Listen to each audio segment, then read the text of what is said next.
रुकावटें आती हैं सफलता की राहों में, ये कौन नहीं जानता। फिर भी वह मंजिल पा ही लेता है जो हार नहीं मानता। जय माता दी दोस्तों, आप सभी का स्वागत है हमारे YouTube चैनल में। और मैं बात कर रही हूँ 22 अक्टूबर और 23 अक्टूबर के तुला राशिफल के बारे में। तो सबसे पहले इनके तिथि नक्षत्र योग के बारे में जान लेते हैं। देखिए 22 अक्टूबर बुधवार का दिन है, शुक्ल पक्ष चल रहा है, उसकी प्रतिपदा तिथि रहेगी। अब चंद्रमा इस दिन आपकी राशि में विराजमान है, तुला राशि में। अब तुला राशि में ग्रहों के राजा सूर्यदेव भी बैठे हुए हैं, तुला राशि में मंगल भी हैं, तुला राशि में बुध देव भी हैं, यानी कि चतुर्ग्रही योग आपकी ही राशि में बना हुआ है। सूर्य चित्रा नक्षत्र में है और चंद्रमा जो है वो विशाखा नक्षत्र में है। योग की अगर हम बात करें तो प्रीति नाम का योग बनेगा। वहीं 23 अक्टूबर का दिन गुरुवार का दिन है और ये शुक्ल पक्ष की द्वितीया तिथि रहेगी। चंद्रमा आज भी तुला राशि में रहेंगे पूरी रात्रि में, रात्रि को राशि परिवर्तित करेंगे। अब देखिए यहाँ आपकी राशि में 4 ग्रहों का बैठना क्या बनाता है, लक्ष्मी नारायण योग बनाता है और बुधादित्य योग भी बना रहा है, चतुर्ग्रही योग भी बना रहा है। और ये जो 4 ग्रह बैठे हैं ना, सूर्य ग्रहों के राजा, चंद्रमा को हम रानी की उपाधि देते हैं, बुध युवराज हैं और मंगल सेनापति हैं। यानी कि ऐसे ग्रहों का जमावड़ा एक साथ आपकी राशि में है जो बहुत पावरफुल ग्रह हैं। तो ये कैसा रिएक्ट करेंगे, ये चारों एक साथ मिलकर आपके जीवन पर, आपके सबसे ज्यादा आपके व्यक्तित्व पर, आपके मन पर कैसा इफेक्ट डालेंगे, चलिए जानते हैं। योग क्या बनेगा इस दिन? इस दिन सर्वार्थ सिद्धि योग और आयुष्मान नाम का योग भी बना हुआ है। तो चलिए आगे बात करते हैं। आगे बढ़ने से पहले छोटा सा निवेदन, चैनल पर पहली बार आए हैं तो सब्सक्राइब का बटन दबा के हमें सब्सक्राइब जरूर कर लें। अब यहाँ बात करेंगे हम इन 2 दिनों के बारे में। तो दोनों दिनों की हम इकट्ठी बात करने वाले हैं क्योंकि दोनों दिन चंद्रमा तुला राशि में मौजूद हैं। तो कैसे रहेंगे दोनों दिन? नक्षत्र जरूर बदलेगा लेकिन दिनचर्या दोनों दिनों में सेम सी ही रहने वाली है। सबसे पहले हेल्थ की बात कर लेते हैं। तो देखिए आपके राशि के लिए आपके द्वितीय भाव के और आपके सप्तम भाव के स्वामी मंगल देव होते हैं जो आपकी राशि में विराजमान हैं, और सूर्य देव भी हैं, चंद्रमा भी हैं जो आपके कर्म के स्वामी हैं, और बुध देव भी विराजमान है जो आपके 12वें घर के स्वामी हैं। तो स्वास्थ्य मिला जुला रहेगा। यानी कि आप अगर किस चीज़ों को इग्नोर करते हैं, खाने पीने की चीज़ों को इग्नोर करते हैं या अपनी सेहत का ध्यान नहीं रखते हैं, तब मैं कहूँगी आपको ध्यान रखने की आवश्यकता है, वरना मिले जुले प्रभाव आपको देखने को मिलने वाले हैं। बाकी चीज़ें अगर देखी जाएं तो आज किसी ना किसी व्यक्ति से आपका झगड़ा हो सकता है कि छोटी छोटी बातों पे आर्ग्यूमेंट शुरू हो जाए और वहाँ विवाद हो जाए। तो ध्यान रखें, ऐसी चीज़ों को अवॉइड करें। देखिए आपकी राशि में वो प्लैनेट बैठे हुए हैं जो आपको एग्रेशन भी देते हैं और एनर्जी भी देते हैं। मंगल सबसे ज़्यादा एनर्जी देने वाले, लेकिन साथ में गुस्सा भी दिलाते हैं। सूर्य तो आत्मा के कारक हैं लेकिन साथ में ईगो भी देते हैं। तो क्या आपकी ईगो बहुत ज़्यादा हाई हो सकती है, तो थोड़ा सा ध्यान रखें।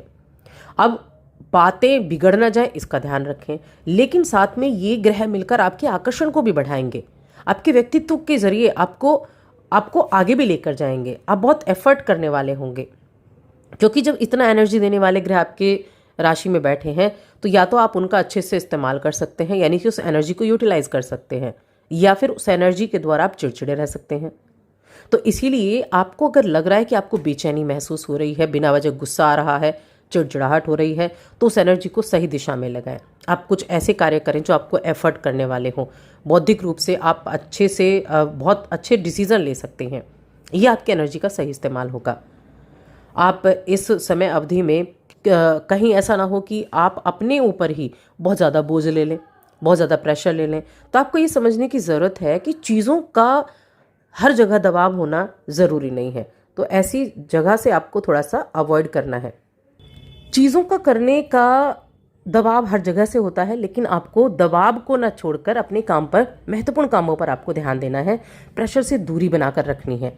यानी कि प्रेशर आया है, काम का प्रेशर है, लेकिन उसको ऐसे हैंडल करना है ताकि आप अपनी जो आपकी एनर्जी है, जो आपकी कला है, उसका अच्छे से इस्तेमाल कर सकें। देखिए आत्मविश्वास आपका बहुत अच्छा है, व्यक्तित्व आपका बड़ा आकर्षण है और आपको अपने कार्यक्षेत्र में कुशलता दिखाने की आवश्यकता भी है। जब राशि में ऐसे प्लैनेट्स बैठे हों तो आपको एनर्जी तो देंगे और बुध आपको बौद्धिकता भी देगा और मंगल आपको एफर्ट करने की, आप जिस भी काम को लेकर चलेंगे उसमें एफर्ट करने की पूरी ताकत देने वाला है। तो अपने लक्ष्य को प्राप्त करने के लिए आपको बस थोड़ी सही तरीके से काम करने की आवश्यकता है। आप बड़ी आसानी से काम कर पाएंगे। आप अपनी क्षमता से दूसरों को बड़ी अच्छी से प्रभावित कर पाएंगे। अगर आप एक बिक्री करता है, आपके पास कोई शॉप है, आप कोई प्रॉपर्टी से जुड़ा काम करते हैं, तो यकीन मानिए बहुत अच्छा वक्त है। कुछ अच्छे लोगों से मेल मुलाकात होगी, कुछ अच्छे लोगों से आप कोई डील फाइनल कर सकते हैं। आपको कोई ऐसी डील मिल सकती है जो आगे आने वाले समय के लिए आपको काफ़ी अच्छा लाभ देकर जाए। तो ये समय आपकी अपनी जान पहचान, आपके प्रयास से अपनी योग्यता को निखारने का है। और ये सब कुछ होगा भी किस वजह से? आपकी योग्यता की वजह से ही होगा। आप अगर कहीं जॉब करते हैं तो वहाँ भी स्थितियाँ अच्छी हैं, यानी कि जो कदम आप उठा रहे हैं वो कदम आपके लिए आपको लाभ दिलाने वाले हैं। इस समय अवधि में आपका आकर्षण आपके व्यक्तित्व के जरिए कुछ नए दोस्त भी बनेंगे।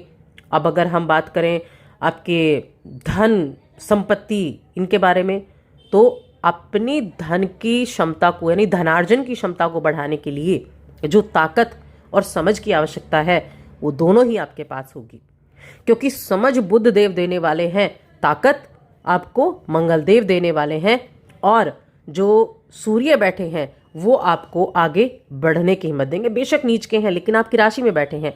और देखिए जहां पर सूर्य होता है, समझ लीजिए जिस घर में भी सूर्य बैठा है, और ये वक्त क्या चल रहा है, तुला राशि यानी आपके राशि में सूर्यदेव बैठे हुए हैं, तो आपके लिए उसका प्रभाव सबसे अधिक है। और सूर्य क्या है? सूर्य शासन, प्रशासन, राजनीति, यानी कि ऐसा प्लैनेट जो ग्रहों का राजा है। तो आप उसका उसी तरीके से इस्तेमाल कर सकते हैं अपनी एनर्जी का, यानी सर्वोपरि होना। अब सर्वोपरि का मतलब है कि अपने हर एक काम में अपने एफर्ट के द्वारा आप अच्छे रिजल्ट प्राप्त कर सकते हैं। तो इसीलिए ये समय है अपनी ताकत और समझ के द्वारा अपने रिजल्ट प्राप्त करने का। जो स्टूडेंट्स हैं उनके लिए भी मैं ये कहूँगी कि कोई मूवी देखकर या किसी ऐसे ही कामों में अपने कीमती समय को ज़ाया ना करें। काफ़ी वक्त बाद आपको इसका एहसास होगा कि आपने वक्त ज़ाया किया। इसलिए शांति के साथ आप अपने काम पर ध्यान दें। वहीं हम रिलेशंस की बात करें तो देखिए पारिवारिक जीवन बहुत अच्छा है, परिवार के साथ बहुत अच्छा समय आपका बीतेगा। आप पार्टनर की बात करें तो प्रेम जीवन के मामले में भी अच्छा है, और वैवाहिक जीवन भी आपका अच्छा बना हुआ है। दोनों ही मामलों में आज का दिन आपके लिए बड़ा उत्तम दिखाई दे रहा है। कुछ परेशानी अगर चल भी रही थी तो उन परेशानियों से छुटकारा मिलेगा।